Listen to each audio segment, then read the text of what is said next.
and part of the beginning of chapter 29 last week. So we are into Jacob. He is now kind of taken over the main character role from his father Isaac. And we saw that he left home and traveled up to Bethel. And while he was there, God gave him a vision while he was sleeping. And not only gave him a vision, but spoke to him, promised him everything that Abraham and Isaac were promised. He is now the line in which the Abrahamic covenant is going to proceed as God told his family before he was born. He set up a memorial stone in that place where it happened. And I want you to look at and remind yourself in verse 20 of... It's not even right. Yes, verse 20 of chapter 28. Here's what Jacob said after all this happened. He said, "Then Jacob made a vow, saying, 'If God will be with me and keep me in this way that I am going, and give me bread to eat and clothing to put on, so that I come back to my father's house in peace, then the Lord shall be my God.'" So he says, if you do this, God, then you're going to be my God, not just the God of my grandfather and my father. So that's more of what the Middle Eastern, when we talk about ladder, what they would think of rather than what we think of when they think of a ladder. And so Jacob traveled, reached his family's, or his mother's family, meets and shows off for Rachel, make sure that she knows that he is one strong guy. He can do the work of 2 or 3 men in moving that stone from the well covering. And then he meets his future father-in-law. And that's kind of where we ended up in verse 14. So we're going to pick up in verse 15 in a moment. Let's see if this is... there. I forgot this last week. So this is Jacob showing off for his new bride and her reaction. So, anyway, just had a little fun. And I didn't get to show that to you last week, so I want to make sure you saw it this week. So I want to go back a moment, and this is a picture of actually the servant of Abraham going to this, maybe even the same well, but a well, and finding Isaac's wife.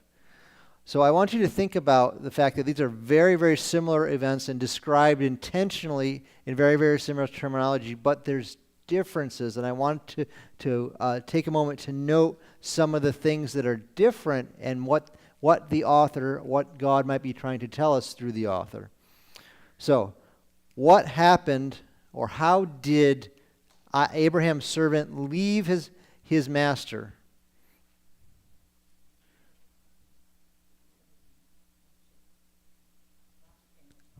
Lots of camels, lots of goods, right? So he went out, in essence, rich. Not that it was his, but he went out rich. How did Jacob leave his family? With a blessing.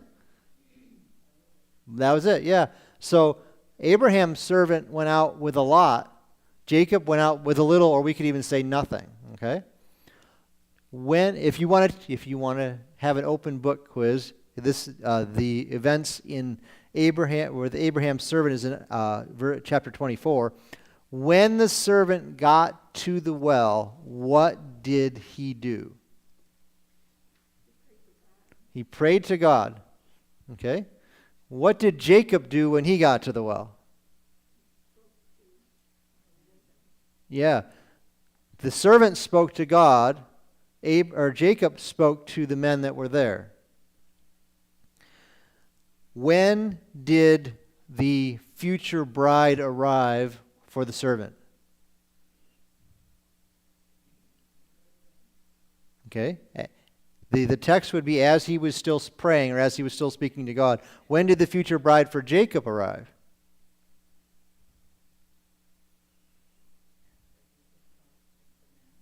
Well, as they were talking, she arrived. So that's very similar. What did Rebecca, what did Rebecca demonstrate when she arrived? Or after she arrived? Yeah, that's the picture we have on the screen. So what did she demonstrate? Servanthood. You can say her work ethic, her character, that not only did she serve this man, but she served all of his camels as well. What did Rachel demonstrate when she arrived?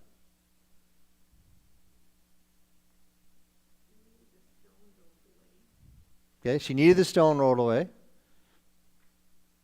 The only thing she demonstrated was she was good looking. And I'm not disparaging her. She didn't have an opportunity. No one asked her to do anything. But there was no character demonstrated, just appearance.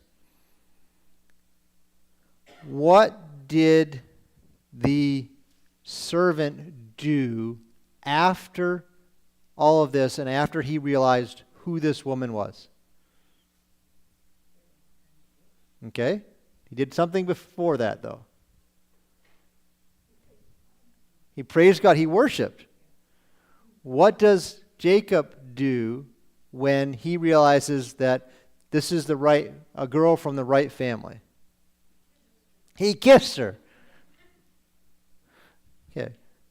So, a lot of similarities, but some significant differences.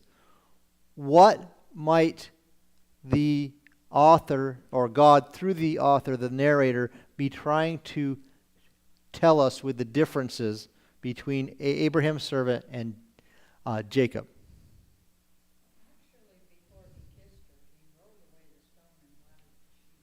He did.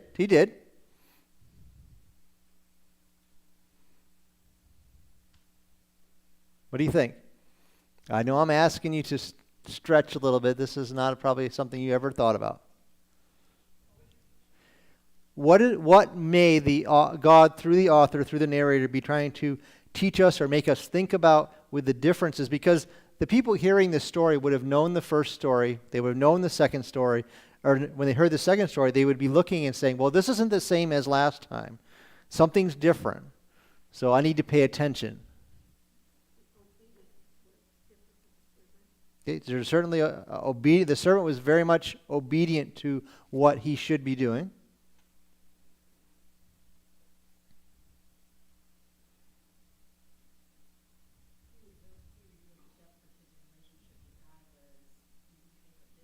Okay, there was certainly a relationship with God that the servant had that was displayed.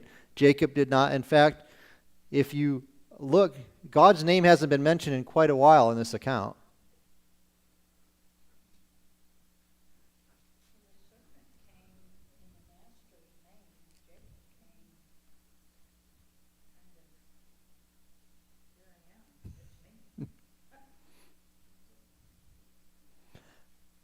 I think that certainly the author's trying to point us, God through the author, the narrator, is trying to point us back and say, do you see what just happened to Jacob? It really hasn't had an impact in his life yet. He's still functioning the same way he does, by his wits, by his cunning, doing things his way. There's no dependence on God yet. Whereas the servant came and was dependent on God, and not only that, but then recognizing, hey, I just happened to stop at the right well at the right time, and here's the girl I'm looking for. Jacob doesn't chalk it up to anything but good fortune or coincidence at this point in his life. So when you will often see accounts like this of repeated, and people say, well, the Bible is just repeating itself. No, there's differences, and the fact that you're looking at life in the same culture, but when you see the differences, think about why they're different, what God may be trying to teach us or get us to recognize. So let's pick up in verse 14 just to see where we are. It says, and Laban said to him, talking about Jacob, surely you are my bone and my flesh. So how does Laban view Jacob? He's family, we're blood, we're of the same family. And then the author says, and he, Jacob, stayed with him for a month. So he has now been there for a month. And look what Laban says to him in verse 15. Then Laban said to Jacob, because you are my relative, should you therefore serve me for nothing? So what has Laban been doing to Jacob for a month? Free labor. He's an employee. Yes, you're my relative, but you're a free labor. If the first time you met your father-in-law, he put you to work for a month and didn't pay you, what would you be thinking about your future father-in-law?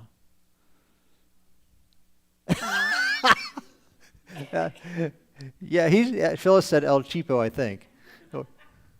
So, Rob, can you tell us about your... No, just kidding. Not going there.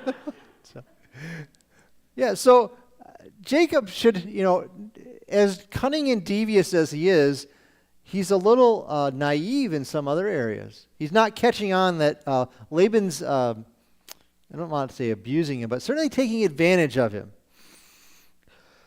So he says, should you serve me for nothing? Tell me, what should your wages be? So this is pretty cool, right? Not only is Dad finally going to pay me, I get to set my wages. So what is he going to do? 16 and 17. Now Laban had 2 daughters. Okay, new information for us. The name of the elder was Leah, and the name of the younger was Rachel. Leah's eyes were delicate, but Rachel was beautiful of form and appearance. Okay, so we didn't talk about this last week intentionally. Do you know what Rachel's name means or has to do with? If you have a study Bible, it may say. I'll give you a hint. What was she doing when we first met her? Being a shepherdess. So her name is connected with the idea or the term sheep. Now, there are debates and discussions about what Leah's name means. So, Mr. and Mrs. Minor, what does Leah's name mean? Or what do you understand her name to mean?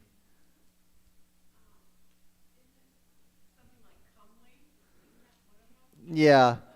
And that's in Hebrew, not in English, so we're not, I'm about to put a picture up, so I hope this doesn't upset her. But some authors will say it means cow. So, one's a cute little lamb, so to speak, and one's so again, I have no idea. It was just a weird looking cow picture, so apparently that has to do with like Scotland, Ireland. Okay, all right. I personally like the belted Galloways because they look cool and they look like Oreos, but I have no idea. Anyway, so you can see what the author. Let's back up a minute. If we accept that this is what their names mean, who named these girls? Do you see just what kind of parents they have? I mean, if you named your one girl lamb or sheep and the other cow, it makes you scratch your head. How is Leah described? What's that? Fair-eyed. Okay. Other translations? Tender-eyed. Okay. New King James says the eyes were delicate. And anything else? So when you hear them, what are you thinking this girl would look like? What's that? Leah. Not Leah Minor, Leah in the Bible story.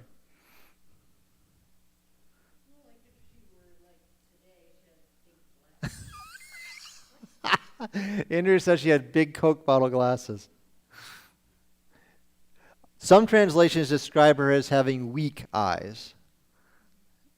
So there is no kind of a facial attractiveness to her. How is her sister described? Beautiful, lovely. So you can see there's a significant contrast between these 2 young ladies, even in the same family. And Jacob's going to be a man of character and choose the woman that has the greatest godly character and lifestyle, right? No, he's a man. I'm sorry, he's a man. Now Jacob loved Rachel. So he said, I will serve you 7 years for Rachel, your younger daughter. What is he willing to do to marry this woman? Work 7 years. Work 7 years. How? Okay. So Andrea and I were engaged from October to the following December. I have to check and make sure I get it right. I remember asking her, and then after that it was whatever you want, dear. But we actually dated for 9 years before that. So how long have you, or did you, date or be engaged to your spouse?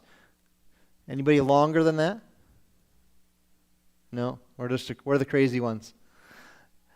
So he's willing to be engaged basically for 7 years. Isn't that wonderful? He's willing to wait 7 years for this woman.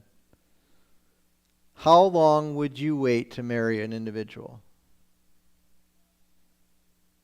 Just a question. Andrea put up with me for 9 years. I didn't wait. I didn't have to decide I wanted to get married, but anyway, that's another story. And she'll tell you that if you want to hear the whole story. I won't embarrass myself. So then Laban said, "It is better that I give her to you than that I should give her to another man. Stay with me." What did Laban say in response to Jacob's request? Okay. What didn't he say? Who her was. A good catch, yeah. Good catch. He did not say any, he did not mention any time frame when you would get to marry the younger daughter. So, you catching on that how Laban works? Jacob hasn't caught on because he's a little bit silly. He's in love and he's not thinking right. But here's the deal. So Jacob said to Laban, that we were jumping ahead. So Jacob served 7 years for Rachel, and they seemed only a few days to him because of the love he had for her. How did Jacob make it through 7 years of hard labor?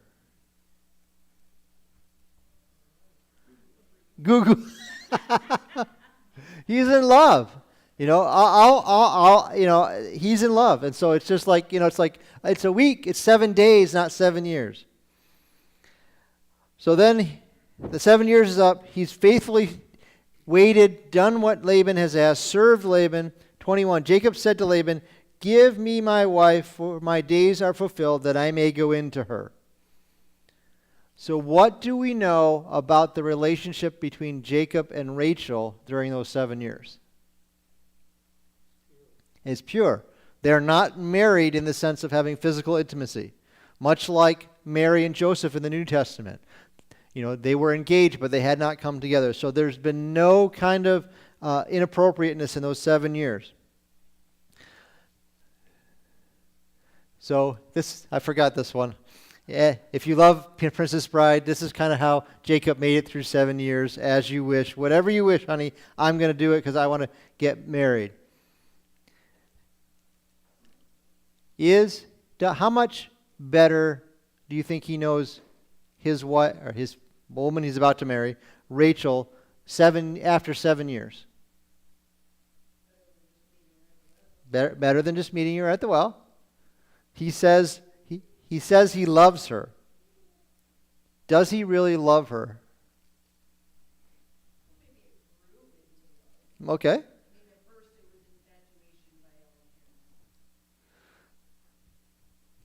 After 9 years, honey, were we in love versus getting married? After we were married, maybe? She's nodding yes, but then she shrugs. So there's... I understand exactly. Exactly. There is, yes, he loved her or thought he did, but he doesn't know what it's like to be married. He doesn't know what it means to sacrifice yourself for this woman, to put her needs first. Not that he doesn't do well at that in general, but that's how we would look at that. So he says, I've done it. 7 years, I'm done. I want to get married. I've earned her. But he doesn't say, I want to get married. What does he tell his future father-in-law? Give me my wife. Well, that's not very loving. I'm sorry. So, he has a ways to go.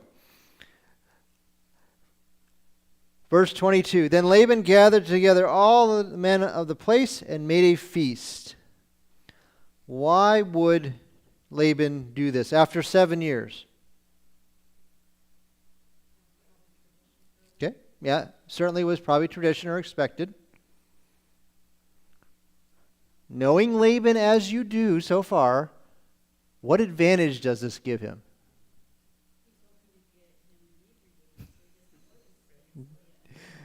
Yeah, Laban's got another plan, and if Jacob's not too with it, a little intoxicated or a lot intoxicated, the plan is going to go a whole lot better. Okay? Yes, it is probably tradition, but Laban's using it to his advantage, and probably, I would expect, encourage Jacob to enjoy himself and drink a lot. So now it came to pass in the evening that he, talking about Laban, took Leah his daughter and brought her to Jacob, and he went into her. What was Laban's plan all along? Marry off the firstborn, who probably wasn't going to be that easy to marry off if she wasn't that attractive. Now, how easy is it for you to grasp what just went on a wedding night? Would any of you have been confused about which person was in your room on your wedding night? Mary?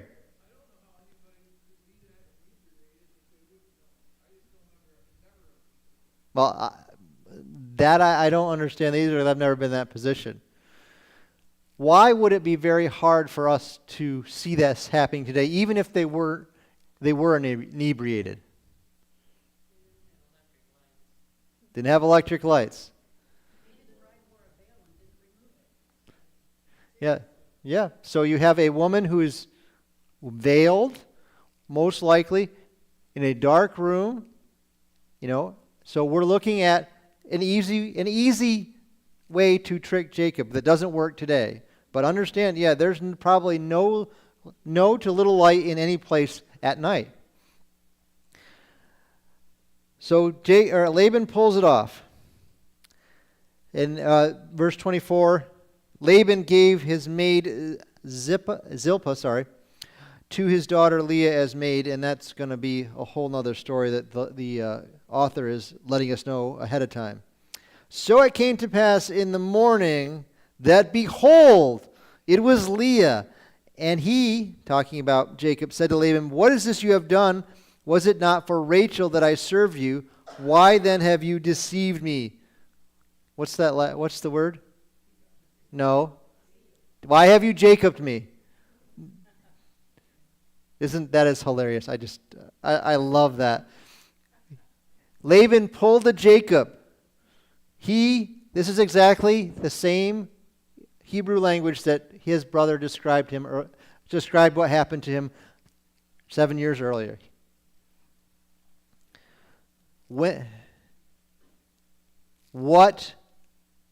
How does Jacob respond to all of this? He's upset. Why is he upset? Okay, he wanted Rachel. Is that really why he's upset? He got deceived. He got played. Thank you for the 21st century reference. He got deceived. What might God be trying to teach Jacob? What might he be trying to get his attention about? This is what you did to your brother, Jacob. Imagine how he feels. This is how you feel. He felt the same way. Okay? God is trying to teach him in all of this.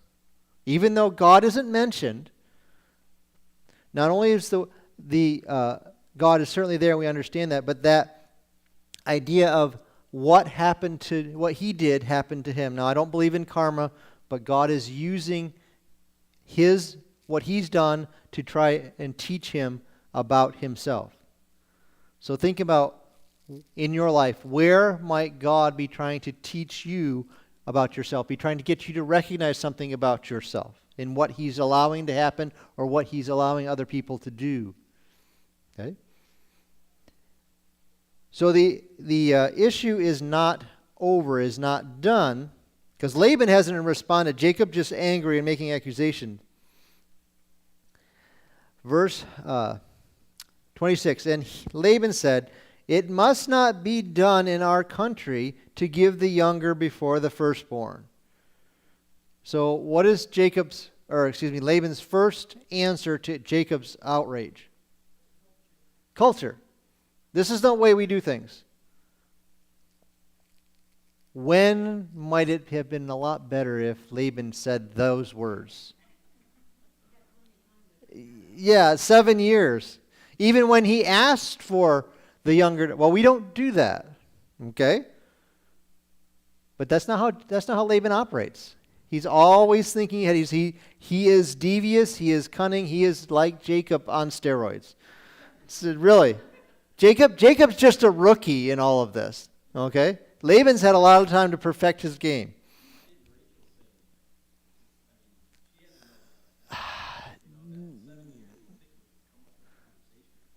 Why didn't Leah say anything on the wedding night? At the wedding? I mean, at some point, she had to be let in on the scheme here. I don't know.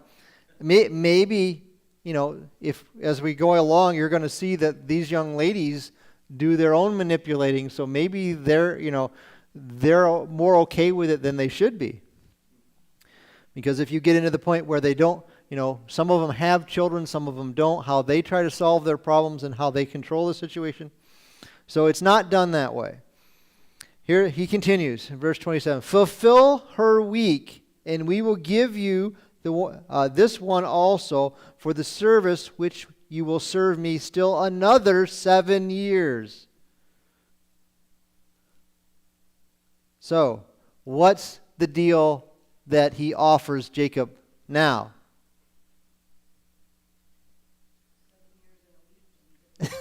Yeah, well, no, a week and you get her, but then you have to serve 7 years.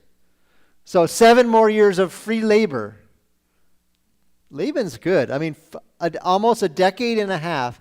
Carl, how good would your farm go if you had 14 years of free labor from a guy who knew what he was doing, right?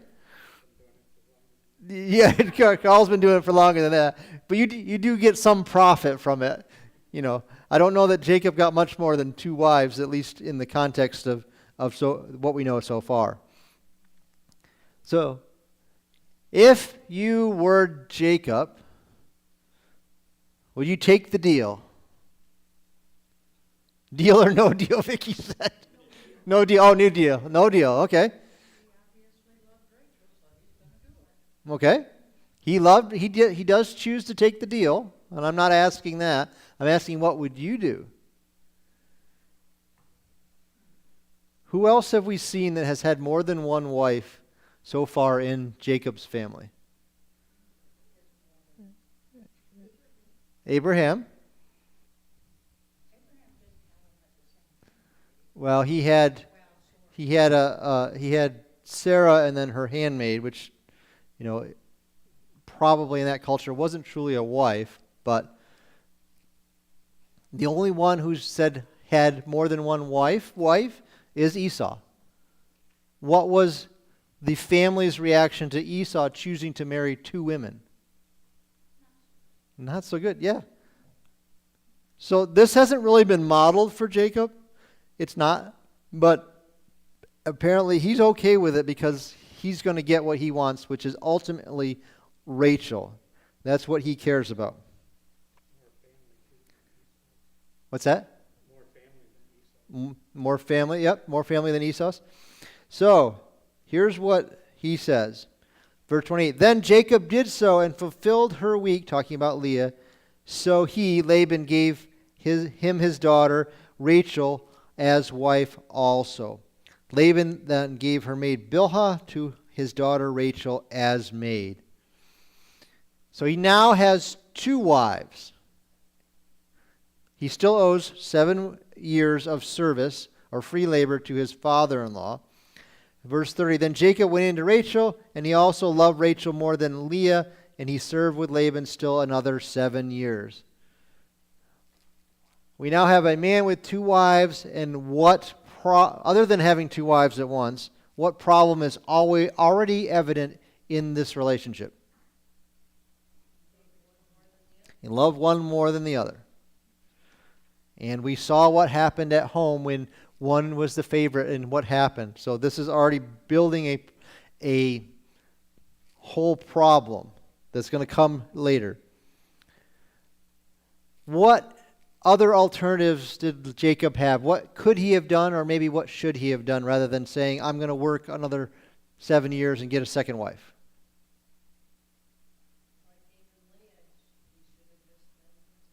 Okay, he should have been content that maybe this was the woman that God wanted, that God chose for him. Uh-oh. Gone the ultimate and knocked off his father-in-law and took over the business. Nice. This is like a Godfather movie or something.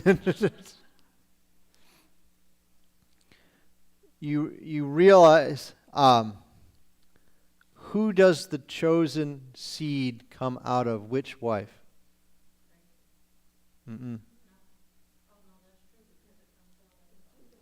Judah. Yeah. It's not out of Rachel. Verse 31, when the Lord saw that Leah was unloved, he opened her womb, but Rachel was barren. So how does God already be in control of what's going on in this family? Yeah. He says it's not going to be Rachel, it's going to be Leah. So Leah conceived and bore her son, and she called his name Reuben. For she said, the Lord has surely looked upon my affliction. Now therefore my husband will love me. What is good about Leah's reaction, and what is bad?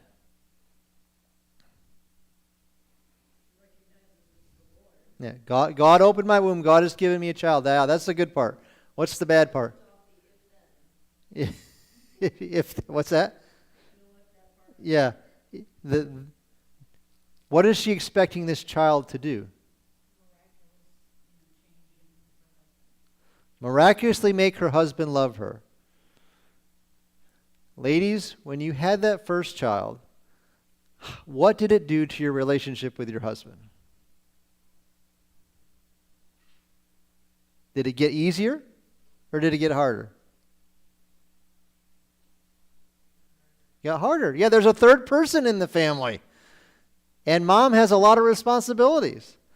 Now, I'm not saying that it's a bad thing to have children, but it changes the relationship. It doesn't automatically, as Vicki said, I think miraculously, make it all better. It changes it. It makes it different. Then, talking about Leah, conceived again and bore a son and said, because the Lord has heard me and that I am unloved, he has therefore given me this son also. And she named his name Simeon. She has a second child. What is good and what is bad about her reaction?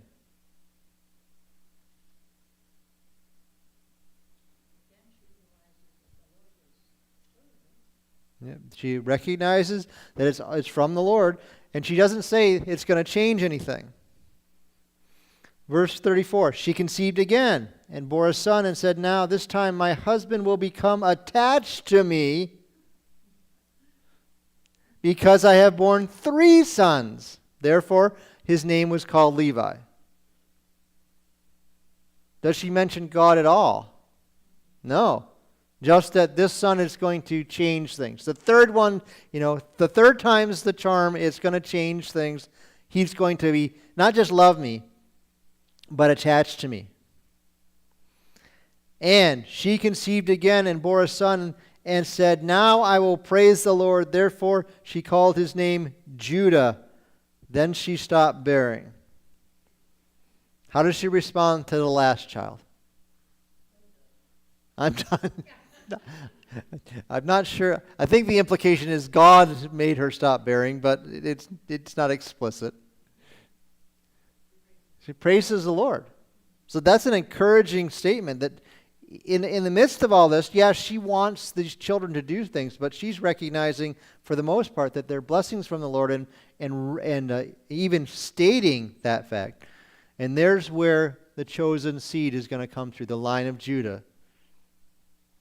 And it's not the firstborn. Again, God is going to choose the man and the line he wants, but it's from the unloved wife, the wife that Jacob didn't want but was given anyway. Another blessing that she would never realize, but the nation of Israel would as they looked at the lineage and understood this story, that God chose the seed of the woman who wasn't loved to be the chosen one and bring the line of David and the line of the Messiah. So we got about 5 minutes. I don't want to jump into chapter 30. I'll leave you with this thought, and then I'll open it up if you have any questions or comments. How often are we looking for God to change someone else or change our circumstances? Because that's what Leah wanted. I want God to change them. I want him to use the children to change Jacob.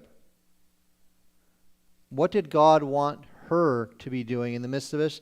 He wanted what she did, to recognize that he is giving the gifts, he is in control, and that he is blessing her.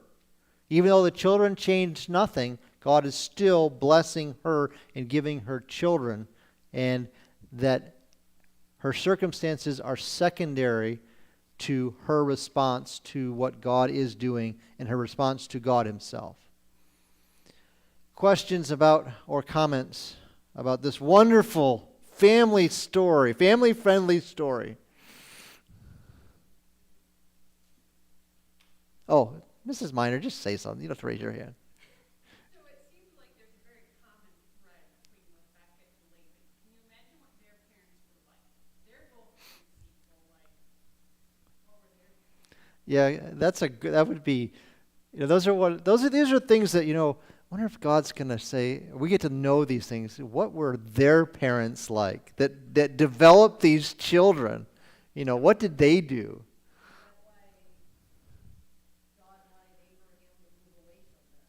Good point. That might be more, it might be not simply their family, it might be that culture in this area that is just a deceptive, manipulative, how can I come out on top culture? So that's a good observation. But then they went back there. Again, and I have to go back, in the context of Jacob, there doesn't seem to be any consultation of God, should I go back and get him? He was just running, and mom said go. And I don't remember anything from Abraham other than saying they didn't want their boys to marry Canaanites, which we certainly understand. So, but there might have been someone better out there in terms of, rather than going back there to this kind of culture. Other thoughts, questions? Probably in that culture too, the men were revered. So with 4 sons, Jacob should have been. Yeah. And Carl's making the point that he got 4 boys, and that's a big deal in the culture where you're agriculturally based, and they're able to help support you and take care of the farm and the sheep and all of that.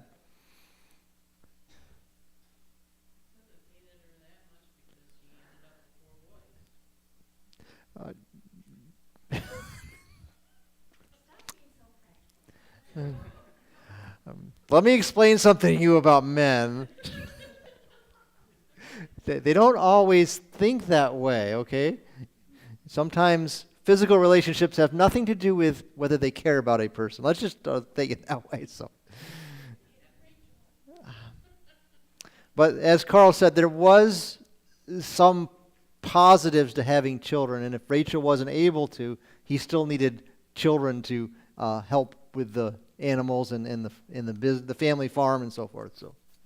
I think where he ran into trouble was verse 21. Uh-oh. Verse 21. Saying, give me my wife. He should have said, hand over Rachel. There you go. There, Vicky's talking. He said in verse 21, Jacob said to Laban, "Give me my wife." He didn't ask specifically. He didn't use any names, so Laban filled in the blank and said, here's your wife. Knowing Laban, that was probably just, the icing on the cake. So, are you okay, Leah Minor, that we talked about your name a lot tonight? Okay. You're not the same as the Leah in the Bible, so that's all right. Well, let's pray, and we'll finish with our service tonight. Thank you, Lord, for just the opportunity to look at how you are sovereign, even though your name may not be mentioned very often, and the fact that you look at those who are unloved and uncared for and give them grace, even more grace than those that maybe are better off, and we just thank you for that. Lord, help us to be, when we see the story of Rachel and Leah especially, that we would understand that while we often pray and desire you to change our circumstances, what you really want is us to change in our circumstances and from our circumstances, to change and be walking more closely with you, more dependent on you, and be more useful to you. Lord, help us to be looking for opportunities tomorrow or the next day when you put them in front of us to be salt and light, to be responding and speaking in ways that honor and glorify you. We thank you for this in Christ's name. Amen.